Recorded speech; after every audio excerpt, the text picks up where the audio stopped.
विस्फोटक न्यूज के प्रायोजक हैं red pro real estate developers. Delhi और यूपी में कोरोना संक्रमण कंट्रोल में है। पिछले 24 घंटे में दिल्ली में 101 और यूपी में 172 नए केस आए हैं। राहत की बात यह है कि दोनों ही जगहों पर मौत के मामले घटे हैं। दिल्ली में महामारी से एक दिन में 4 और यूपी में 18 लोगों की मौत हो गई। दिल्ली में अब तक 75.5 लाख लोगों को वैक्सीन लग चुकी है। इनमें से 17 लाख से ज्यादा लोगों को दोनों डोज लग चुकी है। हालांकि दिल्ली सरकार की ओर से कहा गया कि उसके पास अब जो स्टॉक है वो 2 दिन ही चलेगा। ऐसे में केंद्र सरकार स्टॉक खत्म होने से पहले और वैक्सीन उपलब्ध कराए। अमेरिकी कंपनी मॉडर्ना की कोरोना वैक्सीन के आपात इस्तेमाल के लिए DGCI ने मंजूरी दे दी है। भारत में अब सिप्ला कंपनी इस वैक्सीन का आयात कर सकेगी। कोविशील्ड, कोवैक्सीन और स्पुतनिक के बाद मॉडर्ना का टीका भारत में उपलब्ध होने वाला कोविड-19 का चौथा टीका होगा। कोविशील्ड, कोवैक्सीन, स्पुतनिक और मॉडर्ना ये चारों वैक्सीन पूरी तरह से सुरक्षित है और स्तनपान करा रही महिलाएं भी ले सकती है। नीति आयोग के सदस्य डॉक्टर VK पॉल ने कहा कि वैक्सीन की वजह से नपुंसकता जैसी अफवाहें एकदम गलत है और इन पर बिल्कुल भरोसा न करें। डॉक्टर पॉल ने कहा कि सारे पैरामीटर पर जांच के बाद ही वैक्सीन को लाइसेंस मिलता है।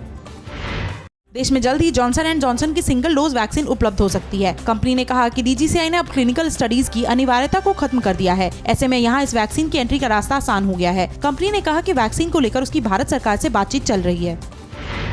पंजाब में फिर से वैक्सीन की कमी हो गई है। पंजाब के मुख्यमंत्री ने केंद्र से अपील की कि राज्य को ज्यादा वैक्सीन दी जाए, जिससे कि 2 महीने में पूरी आबादी को वैक्सीन लगाने का लक्ष्य पूरा किया जा सके।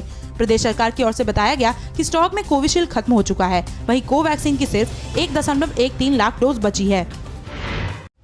मुंबई में हुए फेक वैक्सीनेशन को लेकर महाराष्ट्र के स्वास्थ्य मंत्री राजेश टोपे ने कहा कि कुल 2040 लोगों को फेक वैक्सीन देने की बात सामने आई है। इन लोगों को वैक्सीन की जगह सलाइन दे दी गई। शुरुआती जानकारी के मुताबिक कोविशील्ड का जो बैच गुजरात गया था, उसकी खाली शीशियों में सलाइन भरकर दी गई। केजरीवाल पंजाब के लोगों को 300 यूनिट फ्री बिजली देने की बात कहकर फंस गए हैं। उनसे सवाल किया गया है कि वहां तो 200 यूनिट तक बिजली पहले से ही पूरी तरह फ्री है, तो क्या आम आदमी पार्टी 300 यूनिट फ्री देने के बाद दिल्ली का फॉर्मूला लागू करेगी? दिल्ली में 200 यूनिट ऊपर बिजली खपत होने पर पूरे के पूरे पैसे वसूल लिए जाते हैं। बाद में इस पर दिल्ली के CM की ओर से सफाई दी गई। केजरीवाल के फ्री बिजली के ऐलान पर अकाली नेता हरसिमरत कौर ने कहा है कि केजरीवाल का चालाकी वाला आइडिया मुंह के बल गिरा। हरसिमरत ने कहा है कि केजरीवाल की योजना है, पंजाब में जो भी कोई 300 यूनिट से 1 भी यूनिट ज्यादा खर्च करेगा, उसे पूरी बिजली का पूरा बिल चुकाना पड़ेगा।